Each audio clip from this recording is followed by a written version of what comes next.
Good morning, students. Today, moving on to the next topic, production in economics. Here, we acquire a knowledge of production. There are two main activities in an economy, production and consumption.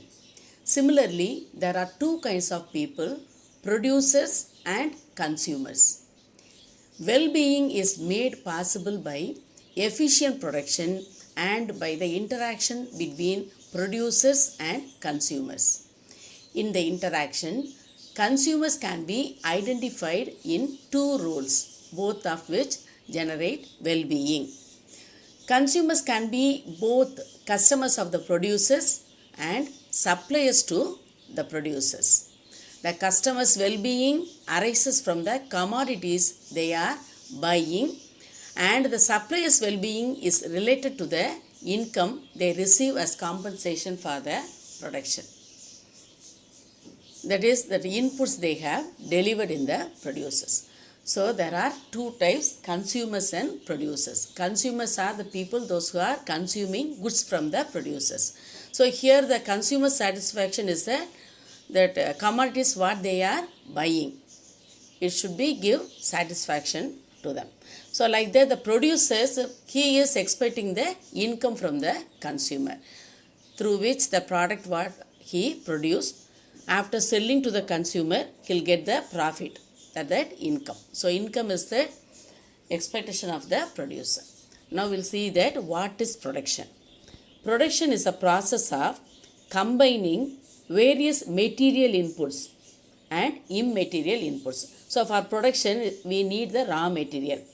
So raw material is the material inputs. What are immaterial inputs? Immaterial inputs are the plans, how to make, and the practical knowledge of the people to produce things. So these two are very essential for the production. So these two they are using to produce a new thing. That is, in order to make something for consumption, that is the output. For example, you can take that sugar cane. Sugar cane is a raw material, and machinery and the people, those who are working for that, all that industry, sugar industry, they are making the sugar. So sugar cane is the input, and the labors and everything is the input. And these two factors, they are creating a new output, that is a sugar. So production is the act of creating an output, goods or services, which has value and contributes to the utility of individuals. So here you must understand what is utility.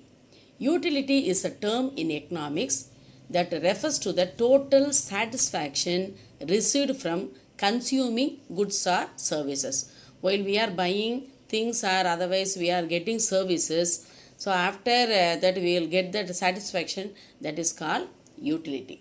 So utility means want satisfying power of a product.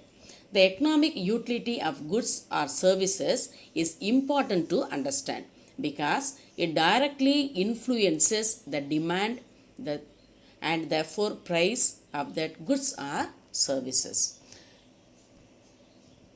Utilities are in the nature of form utility, place utility, and time utility. So now we will see what are they. First one is form utility. If the physical form of commodity is changed, its utility may increase. For example, cotton increases if it is converted into clothes. So cotton is a raw material. When it converted into cloth, so now the value is increased. So that is an example for form utility. Next one is place utility.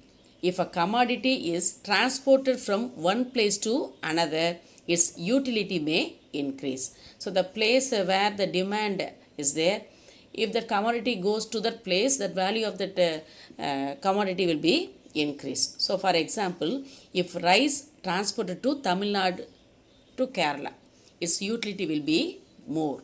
That another one is time utility. So cotton cloth transportation warehouse. If the commodity is stored for future usage, its utility may increase. So the commodities, they are kept in storehouses, and when during the time of demand they will be sold. So that will increase that commodity, the same commodity, because of the time the value will be added more. So that is the time utility. Example, agricultural commodities like paddy, wheat, etc. are stored for the regular uses of consumer throughout the year. There are three types of production: primary production, secondary production, and tertiary production. First one is primary production.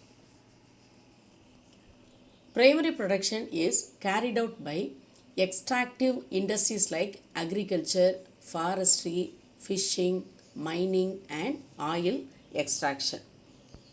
So this involves acquiring raw materials. For example, metals and coal have to be mined, oil drilled from the ground, rubber tapped from trees, foodstuffs farmed, and fish trawled. So these are the natural things, the primary products. This is sometimes known as extractive production. So these industries are engaged in such activities as extracting the gifts of nature from the earth's surface, from beneath the earth's surface, and from the ocean.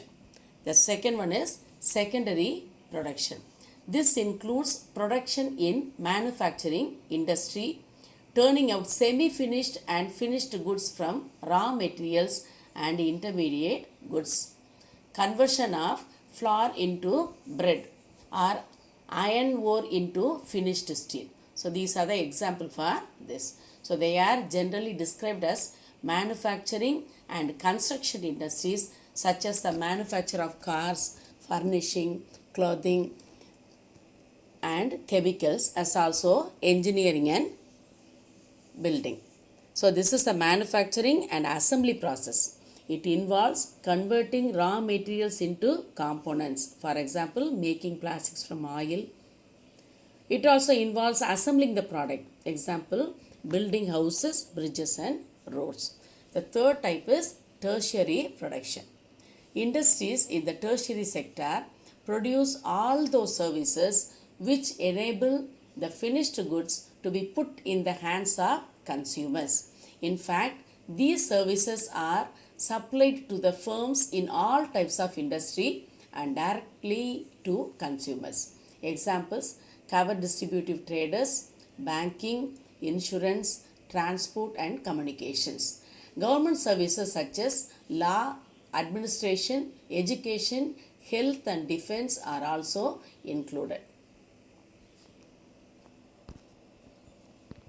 So here in this picture you can see that primary production is given green color, that extraction of oil, then agriculture and other thing.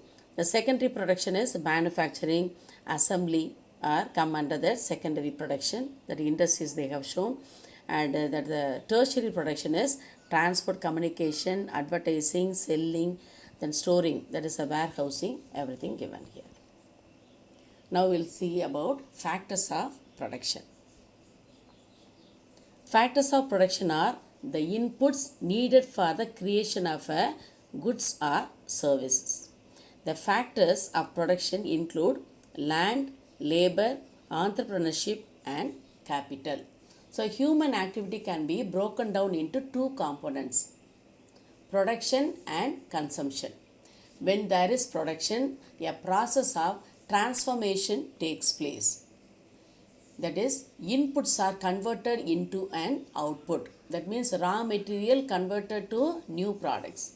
The inputs are classified and referred to as land, labor, and capital. Collectively, the inputs are called factors of production. So they are of two kinds: primary factors and derived factors. Primary factors are land and labor. These are naturally given, and without them no goods can be produced. So land and labor are very essential for the production. Derived factors. Derived factors are capital and organization. So here the land is there, So having industry, people are working there. So organize that one, their entrepreneur is very important. And also employing a labor, we need that money. So installing machines, constructing industry, for everything we need that money. So capital and organization are the other important factors which are contributing for the production.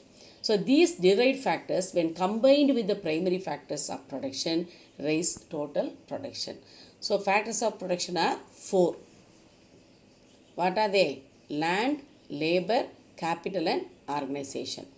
Land and labor are primary factors, whereas capital and organization are derived factors. When the factors of production are combined in order to produce something, a fourth factor is required. Goods and services do not produce themselves, but need some conscious thought process in order to plan and implement manufacture. This thought process is often called entrepreneurship and organization. So these are the factors which contribute in production. So far we have learnt about the production, the meaning, the types and the factors. So that each factors in detail tomorrow in the class we will see. Thank you.